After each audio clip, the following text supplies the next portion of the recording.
Growing up, I ate heartily from the plate of American exceptionalism that was central to the psyche of the United States in the 1980s. It never occurred to me that my country might risk the kind of autocracy that plagues so much of the world. But today's guest warns that autocrats have risen frequently from democracy over the last century by relying on a simple playbook that has proved as durable as it is menacing. She's Ruth Ben-Ghiat this week on Story in the Public Square.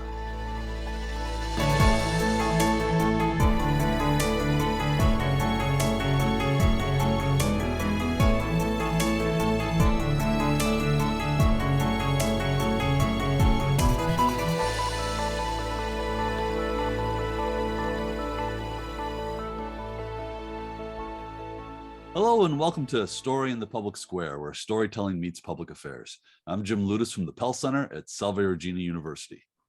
And I'm G. Wayne Miller with the Providence Journal. This week, we're sitting down with Ruth Ben-Ghiat, a historian and professor at New York University. She's also the author of Strongmen, From Mussolini to the Present. Ruth, thank you so much for being with us. It's a pleasure. So congratulations on Strongmen. It's we were chatting before we started taping, and it couldn't be any more timely, unfortunately. But for audience members who might not be familiar with the term, what is a strongman? So I use the term to refer to authoritarian leaders, so people who destroy a democracy and have a kind of the old-fashioned was one-party state. Today, you don't have to have a one-party state. Or they damage democracy. They have autocratic styles of leadership. And I use the term, so they use propaganda, they use corruption, they use violence, but they also use machismo and kind of hyper-masculinity to legitimize themselves. So that's my definition of a strongman. And these we find that they have emerged from both democracies and other forms of government as well. Well, every autocracy starts somewhere, and there are ones that are formed instantly by military coups. But in other cases, somebody gets elected. This happened in the first one, Mussolini, and then they progressively destroy democracy. Or like Berlusconi in Italy, and I think that Trump in America was trying to degrade and erode democracy in those countries, and they didn't succeed, but they did a lot of damage along the way.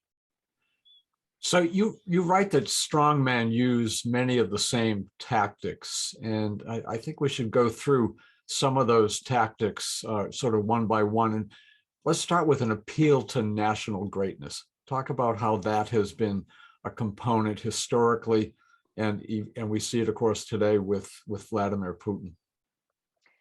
Yeah, it's really interesting because these the strongmen who have success are often, and Putin came from the world of intelligence.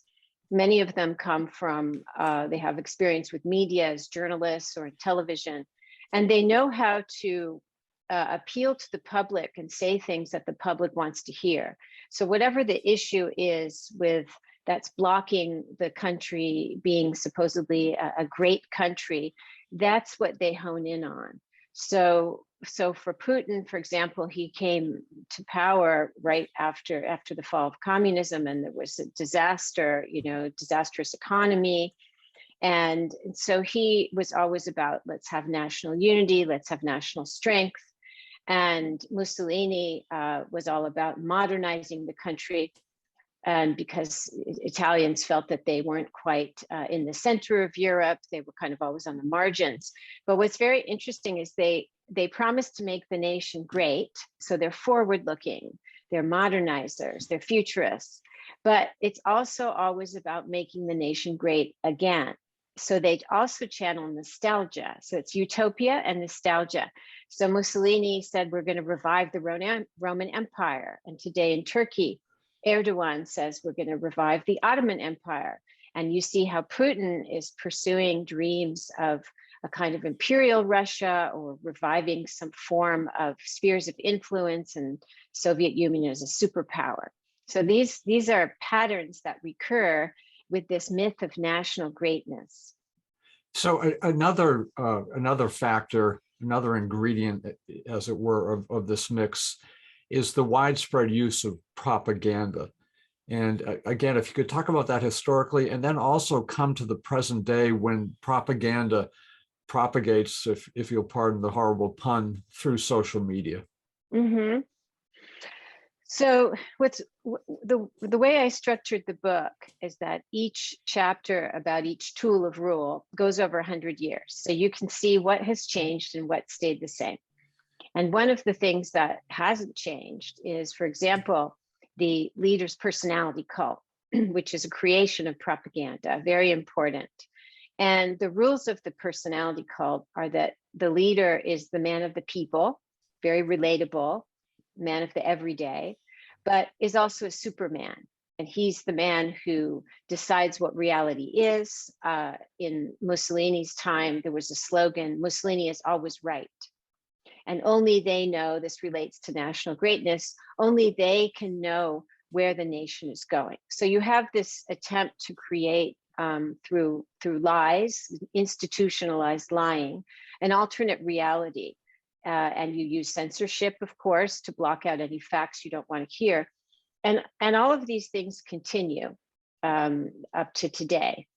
But with social media, you have also the addition of an attempt, which is the Russian information warfare playbook, which is also used by other leaders, used by Orban, used by Trump. And that is, you don't only create an alternate reality, you also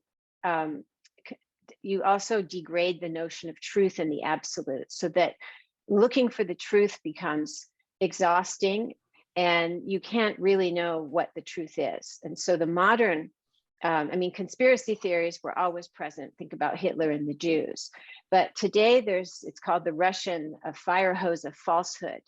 This is a high intensity barrage of rumors, illusions, conspiracy theories, as well as outright lies, misleading claims. And so people they give up on knowing what the truth is. And that's very convenient to leaders who are there illegitimately. Ruth, one of the other features of the authoritarian playbook that you write about is virility. And I have to tell you, as I read that chapter, I was sort of horrified, but also it just seemed very current and relevant. Talk to us about the power of virility in the authoritarian playbook. And is there some reason that we're always talking about men? So when I did my research, I'm a historian, but I made use of lots of political scientists, researches. And I saw that there wasn't really room for taking masculinity seriously, even though we had, Mussolini and Putin are the two who stripped their shirt off, and the male body, the body of the male leader, is very important as a symbol of him as the defender. He's also a sex symbol. And so I thought, we really need to take this seriously. And in fact, you see how with these dictators and people like Putin today, it's deadly serious. It's not just a joke that they're stripping their shirts off and showing how virile they are, because it connects to corruption. For example, they are the men who get away with everything. They can get away with things that ordinary men and women cannot. And so this kind of lawlessness, which is at the heart of authoritarianism, which is the abandonment of the rule of law, and really the legalization of lawlessness. You have criminals in power. And in fact, Berlusconi, Trump, and Putin were under investigation when they came to power. So government becomes a kind of self-defense, and the masculinity is an aggressive tactic to show I can do what you cannot, and I am invincible, I am omnipotent, and all of these things. And this is something that has endured through 100 years. And these kinds of leaders, they like to boast about their virility and their strength. And so when Trump in January 2016, when he said, I could stand on Fifth Avenue and shoot someone and I wouldn't lose any followers, I thought this is a very, very bad sign for America, because there's only one kind of political candidate who, in a democracy, who would ever say such a thing? But you do that if you're hyper masculine and you're warning people that that's how you're going to behave. Well, I was also struck by, I think there are about 17 or so strongmen that we encounter in your book. More than one of them has either faced allegations of either rape or sexual assault. Is that a trait of strongmen in general, or are these just a particularly odorous set of individuals? These are lawless people, and unfortunately, we see throughout time that their personal qualities of arrogance, of brutality, which includes brutality toward women, it's the same. Think about it this way. They take what they want to take. They don't believe they have to ask.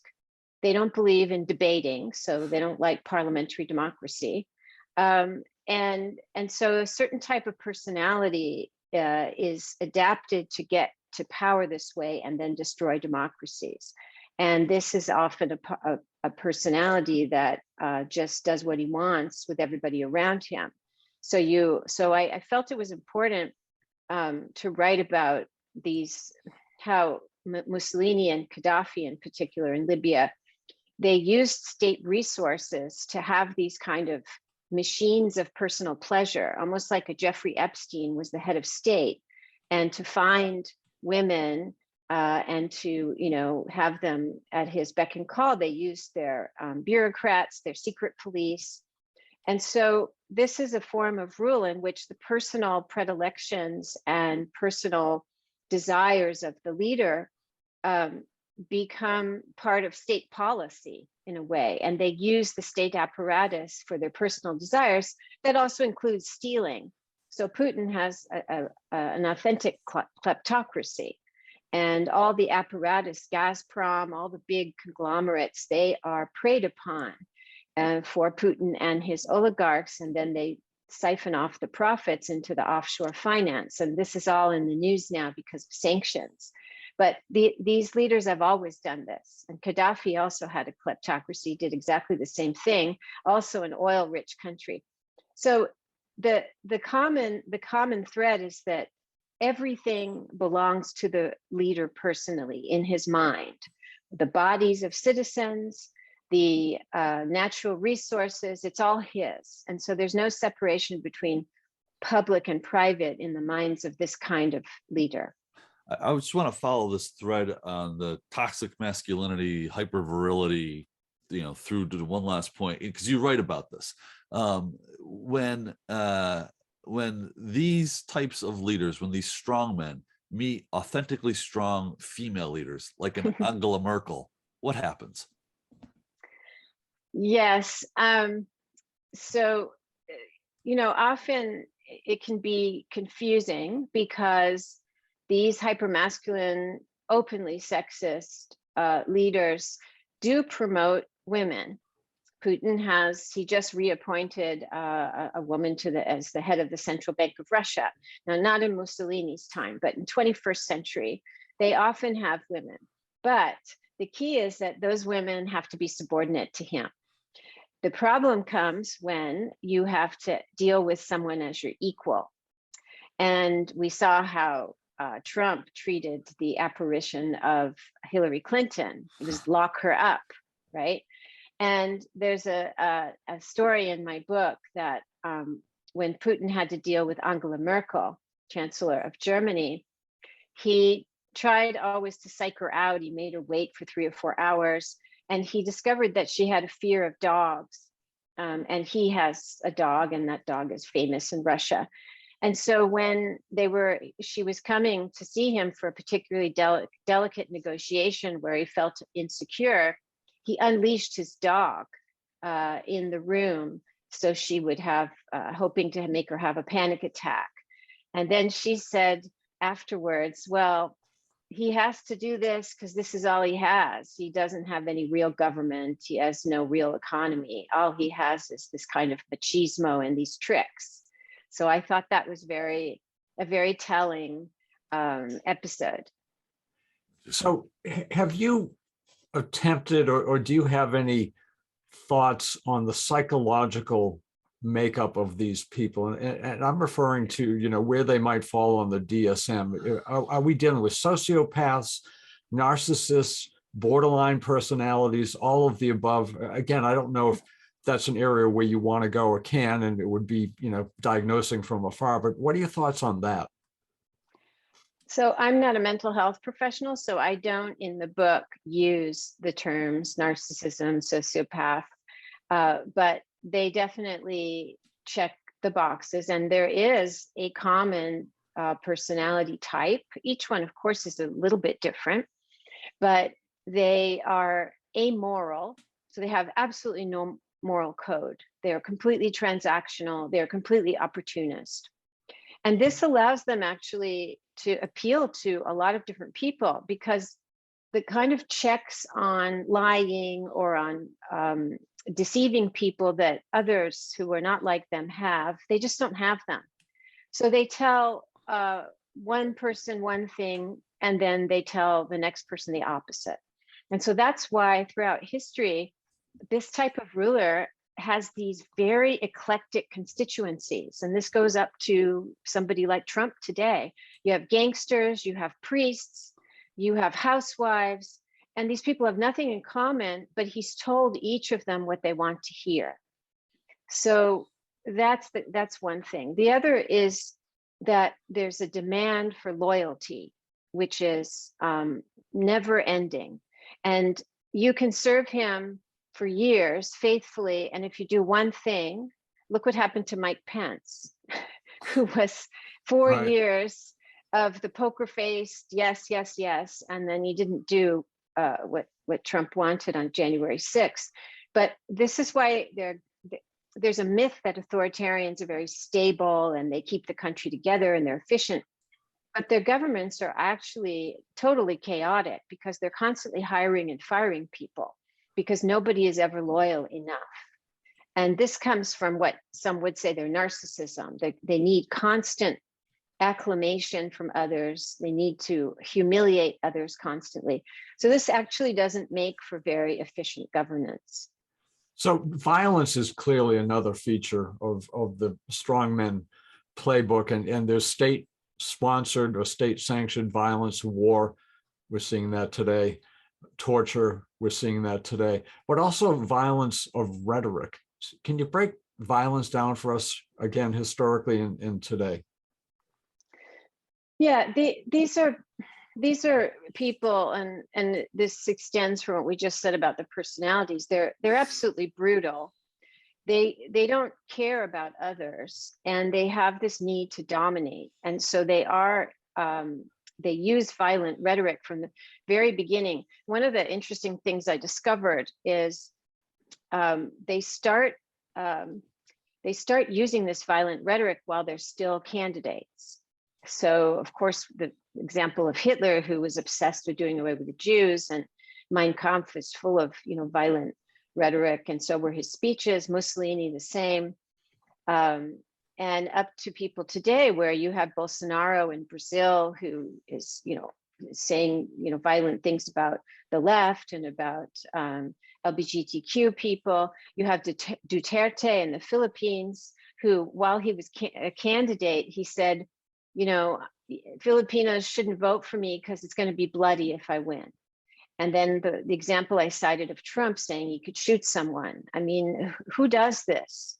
Somebody who is violent and knows that violent rhetoric is the way to reach a certain type of person. Because what all of these people do is they appeal to extremists, to malcontents, and they normalize extremism. This is what you see over and over again. And ultimately, this is very scary, but the goal is to change public perception about violence, because it can be very repugnant to some people to either have to do harm to their neighbors, community members, or see them hauled off and not say anything. But the ideal is that you change the perception of violence to make it necessary and even patriotic. And in our country, look what's happened with January 6th, that once the GOP decided it was going to be all in, it's recasted as a patriotic act, and tried to minimize its violence. Or there are people who say, yes, it was violent and we need that violence. So unfortunately, so that there's a direct link between the rhetoric of violence that they start at the beginning and what happens when they're actually in power. Ruth, I don't know. I'm not really sure how to ask this question, so I might fumble this a little bit. But one of the things that I've struggled with reading your book, but also just observing President Trump over the last 6 years, has been whether or not this was a studied set of tactics that he himself appropriated, or if there was an ecosystem of people who said, hey, this is the way to seize power. Do you have a sense of whether or not this is all studied and everybody's just sort of trying to mimic Mussolini, or if this is actual some, dark power playbook that people are consciously and intentionally adopting? Yeah, that's a great question. So it's both. And Trump is a very interesting example because unlike the other strongmen, he doesn't really read. Now, I do believe his first wife, Ivana, she said he had 2 books in their bedroom. One was The Art of the Deal that he wrote, and the other was a volume of Hitler's speeches. And it's also true that who does Trump admire? He admires autocrats. He admires Xi Jinping of China. He admires Orban. He only openly admires autocrats, and he watches what they do. So all these guys watch what each other can get away with. And in fact, Bolsonaro has been inspired by what Trump has gotten away with. So there's that. But there is Trump is not somebody who's reading a manual. But what I wanted to point out in the book is that he surrounded himself with people who have decades of experience wrecking democracies. There's everybody from the kind of propagandist Steve Bannon, who is highly versed in the whole right-wing authoritarian playbook. He's an admirer of Mussolini. You have Roger Stone. Now, Roger Stone and Paul Manafort, both in the Trumpian circle, they had a lobby firm from the 1980s on. And one of their clients, they had many dictators as clients, but they were hired, for example, by the dictator Ferdinand Marcos in the Philippines in 1985 to help him fix an election. So these are people with decades of knowledge of how to ruin an electoral system, how to spread propaganda. That's Roger Stone's specialty. And there are many more people around Trump who legitimize criminal methods of all sorts. So that I felt it was very important to point that out because Paul Manafort was his campaign manager. Bannon was in the government. So this is not abstract knowledge. This is something that was being applied in America and is still being carried on by the GOP. So here's something I still can't really understand, particularly after reading your book. Why aren't these practices in the dustbin of history? We're less than 80 years from the end of the Second World War. Why are people today still following tactics that were introduced by Mussolini and refined by Hitler and all of the horrible, horrible, horrible things that resulted from that? I guess it speaks, you kind of get into that a little bit in terms of people who follow this, but why? I guess my question is why? Well, from the leader's point of view, it's because they feel they work. And every situation is a little different, even though my book shows the pattern. So one of those that directly speaks to your question is that these men find fortune when a society has gone through a lot of change, a lot of social progress. It could be workers' rights, it could be racial emancipation, gender equity. And this is very good news and happy for many people. And for others, in the Euro-American context, it's white males. white people in general, who feel that their privileges are eroding, their place in society is being taken away. There may be demographic worries. That's a through line. Mussolini was talking about how, you know, white people were not having as many babies and non-whites were in the 1920s before Hitler came in. Mussolini had a whole plan to protect white Christianity.